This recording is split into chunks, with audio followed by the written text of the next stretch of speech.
In the wake of a recent government order to destroy ancient Swedish artifacts, the struggle to erase Swedish history, break down Swedish culture, and force the Swedes to assimilate into the multicultural globalist phenomenon is going according to plan. Following the revelations of one of its angry archaeologists, it emerges that the curators of Stockholm's Landsmuseum have been ordering the systematic destruction of newly found artifacts from the Iron Age and the Viking period under the guise that it would be too burdensome to process. Coins, arrowheads, ritual amulets, weapons, jewelry, and weights that were kept in the past are now directly dumped into metal recycling bins upon discovery instead of being treasured and displayed. Following a recent surge in excavations aimed at construction for low-income housing for immigrants that are occurring all over Sweden, the museum excavators are instructed to recycle unearthed iron elements into scrap metal following the pretext that it would take too much resources to process, identify, and store them. The findings are usually quickly disposed of in order to make way for construction machines and building workers. This was kept secret until this week's declarations by Johan Runer, archaeologist at the said museum. He tried to raise the alarm before but only met indifference from the liberal Swedish media. According to Runer, this has been going on since at least 2015, as he recalls the example of an entire human settlement from the Bronze and Iron Age that discreetly got leveled to allow roadworks for Sweden's E6 motorway to progress.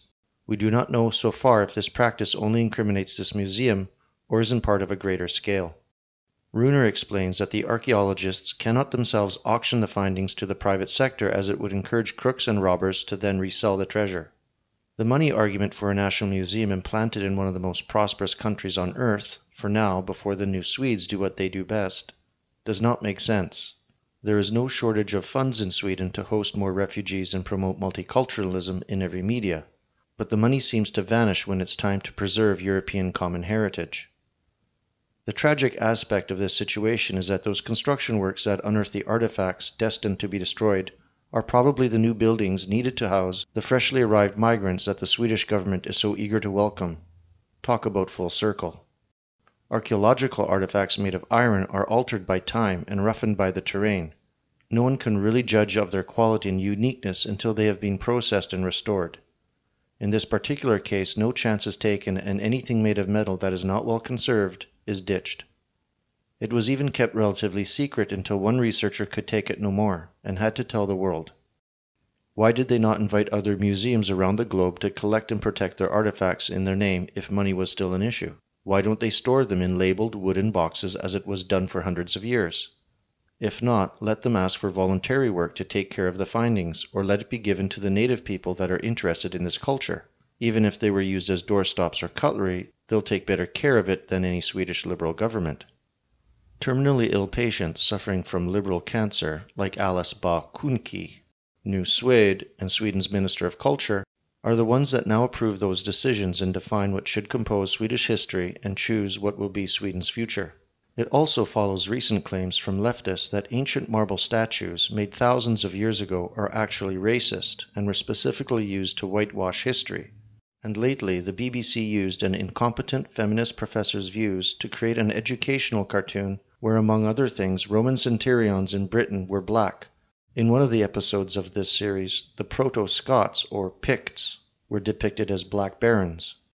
There is not much difference between these liberal iconoclasts and the soldiers of the Islamic State's goons smashing millennia-old statues and monuments with sledgehammers.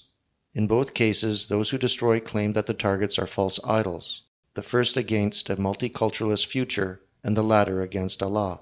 Such practices are revolting to say the least. A prime example of how cultural Marxism aims at erasing the past to get rid of the last roots that our children can call theirs. Just like violent communist regimes in the past aimed first at burning libraries, bringing down churches, graveyards, and museums, before shooting countless millions in the back of the head. As many of our viewers already know, the knowledge of history is a core concept in masculinity. Without respecting the ancient traditions of men, a stable and healthy future cannot be built.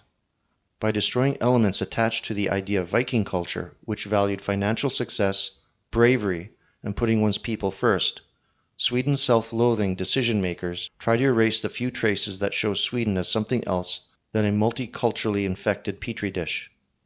Destroy a people's history so they cannot find a common heritage to fight for, and you can start anew and create the society that you seek.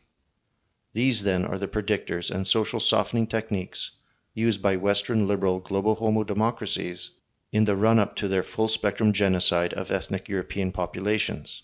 This is simply the dress rehearsal.